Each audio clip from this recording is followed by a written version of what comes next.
नमस्कार, स्वागत है आप सभी प्यारे मित्रों का। आज की इस क्लास में हम लोग दिए गए क्वेश्चंस को सॉल्व करेंगे। तो देख सकते हैं क्वेश्चन है -7 to 9 power x plus 8 power x equals to -343 power x। तो x equals to question mark हमें दिया गया है। तो आइए दिए गए क्वेश्चंस को हम लोग सॉल्व करते हैं। सबसे पहले यहाँ से हम लोग इस तरह से लिख सकते हैं। नेक्स्ट स्टेप इसे हम लोग इस तरह से ब्रेक कर सकते हैं। जैसे 8 है तो इसे हम लोग 2 में ब्रेक कर सकते हैं। 2 दूनी 4, 4 दूनी 8। इसका पावर हमें दिया है x प्लस 343 को भी हम लोग ब्रेक कर लेंगे 7 इंटू 7 इंटू 7। 7 सत्ते 49 और 49 साते 343।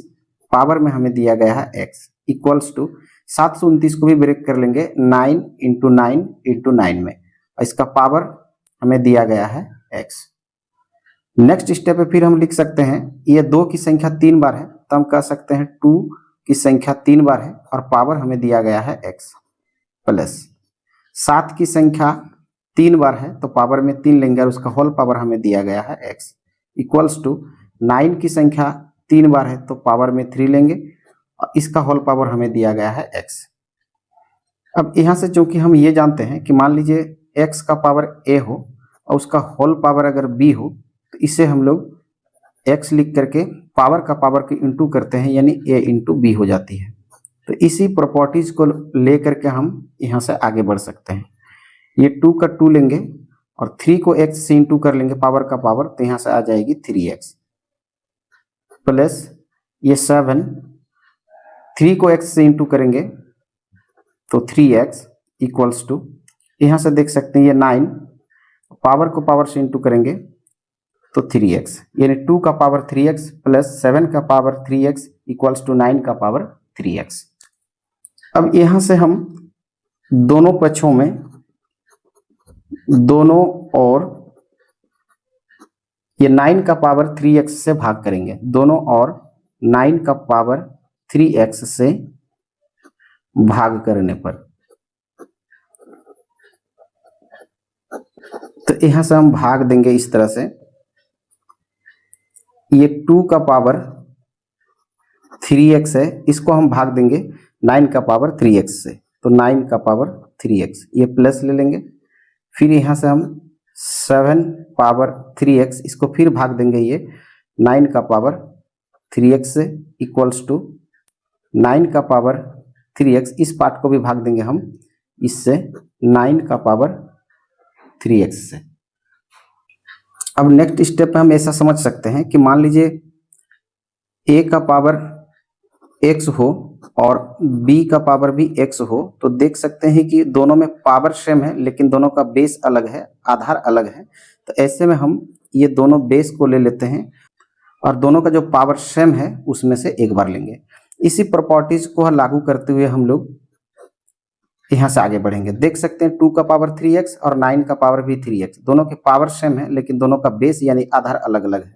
तो यहाँ से हम ऐसे लिख सकते हैं 2/9 लेंगे, आधार को लेंगे और दोनों का पावर जो 3x सेम है वहां से एक बार लेंगे, प्लस लगाएंगे। यहाँ से भी दोनों बेस को लेंगे 7/9, उसके पावर को भी हम लेंगे 3x इक्वल्स टू, ये 9 का पावर 3x, 9 का पावर 3x दोनों सेम है तो यहाँ से कैंसिल हो जाएगी, यहाँ से एक बार में कट जाएगी, तो बराबर में हम यहाँ से 1 लिख सकते हैं। नेक्स्ट स्टेप पे हम ऐसे लिख सकते हैं, ये 2/9 power 3x plus 7/9 power 3x equals to, इस 1 को हम ये दोनों के रेफरेंस में लिख लेंगे। दोनों के रेफरेंस का मतलब ये जो 2/9 है, यहाँ से हम इसी को लेंगे 2/9 प्लस यहाँ से लेंगे 7/9।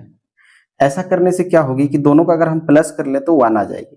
जैसे कि ये हमारे पास है 2/9 और 7/9, तो यहाँ से अगर हम ऐसे समझे कि 2/9 प्लस 7/9, दोनों का अगर हम एलसीएम ले तो यहाँ से 9 आ जाएगी, दोनों का ऊपर में 2 प्लस 7 प्लस कर देंगे तो यहाँ से 9/9 आ जाएगी, कैंसिल हो जाएगी यहाँ से तो 1 आ जाएगी। तो ये दोनों से अगर दोनों को हम प्लस कर ले तो 1 आ जाएगी। यहाँ से आप देख सकते हैं इनका पावर 1 है और इसका पावर भी 1 है। नेक्स्ट स्टेप पे हम समझ सकते हैं ऐसे कि ये 2/9 पावर 3x बराबर के उस पार भी 2/9 पावर 1। तो हम यहाँ से लेकर के इसको बराबर दिखाएंगे और 7/9 और 7/9 इस पार्ट से लेके इस पार्ट को हम बराबर दिखाएंगे। तो यहाँ से लिख सकते हैं 2/9 पावर में 3x बराबर में 2/9 जो राइट साइड में है इसको लेंगे 2/9 और इसका पावर हमें दिया गया है 1। अब यहाँ से हम एक प्रॉपर्टीज ये जानते हैं कि मान लीजिए x का पावर m हो और इक्वल्स टू x का पावर n हो, तो दोनों में देख सकते हैं कि जो आधार बेस है इक्वल है लेकिन दोनों का पावर अलग अलग है।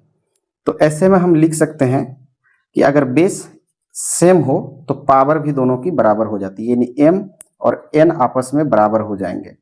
इसी प्रॉपर्टीज को लेकर हम इसे सॉल्व करेंगे। नेक्स्ट स्टेप में हम समझ सकते हैं कि देख सकते हैं दोनों का बेस 2/9 इक्वल है, तो इसका जो पावर है 3x बराबर हो जाएगी इधर वाले पावर यानी 1 से। नेक्स्ट स्टेप पे ये 3 इंटू है, राइट साइड ले जाएंगे तो डिवाइड हो जाएगी यानी 1/3। तो जो x का वैल्यू होगा वो 1/3 होगा। अब इन दोनों के पार्ट से भी हम अगर समझ लें ऐसे, ये 7/9 पावर में हमें दिया है 3x, इसके जैसे राइट साइड में हमें दिया है 7/9, उसका पावर हमें दिया गया है 1। देख सकते हैं दोनों का बेस एक जैसा है 7/9 और पावर अलग अलग है, तो यहां से हम कह सकते हैं अगर बेस इक्वल हो तो इनके पावर भी बराबर हो जाएंगे। देन x इक्वल्स टू ये इंटू है जाके डिवाइड हो जाएगी तो 1/3। तो हर हाल में देख सकते हैं जो x का वैल्यू होगा वो 1/3 होगा। तो आइए इस 1/3 को हम लोग क्वेश्चन में रख के चेक यानी वेरीफाई कर लेते हैं कि हमने जो आंसर प्राप्त किया है ये वाकई राइट आंसर है या रॉन्ग आंसर है। तो आइए चेक करते हैं। चेक क्वेश्चन हमें दिया है -729 पावर x प्लस 8 का power x equals to -343 power में x। जबकि हमने जो x के लिए वैल्यू फाइंड आउट किया है वो है x इक्वल्स टू 1/3। अब क्वेश्चन में x के लिए 1/3 को रखकर हम लोग वेरीफाई कर लेंगे।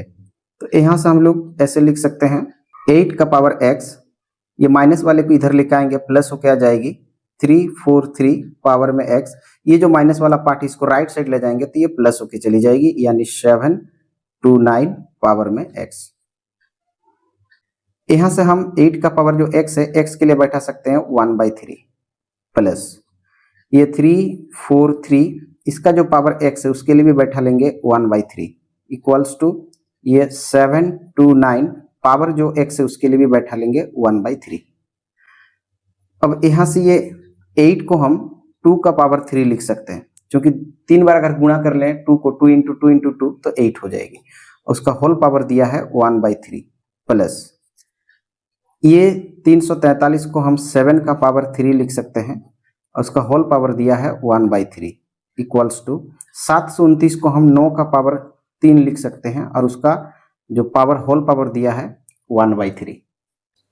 फिर नेक्स्ट स्टेप पे हम लिख सकते हैं ऐसे, पावर का पावर इंटू हो जाएगी तो 2 का पावर 3 और उसके साथ इंटू कर लेंगे 1/3 को प्लस ये 7 का power 3 whole power 1/3 equals to ये 9 पावर का पावर इंटू करेंगे तो 3 इंटू 1/3, ये 3 कैंसिल हो जाएगी, यहाँ से भी 3 कैंसिल हो जाएगी, यहाँ से भी 3 कैंसिल हो जाएगी।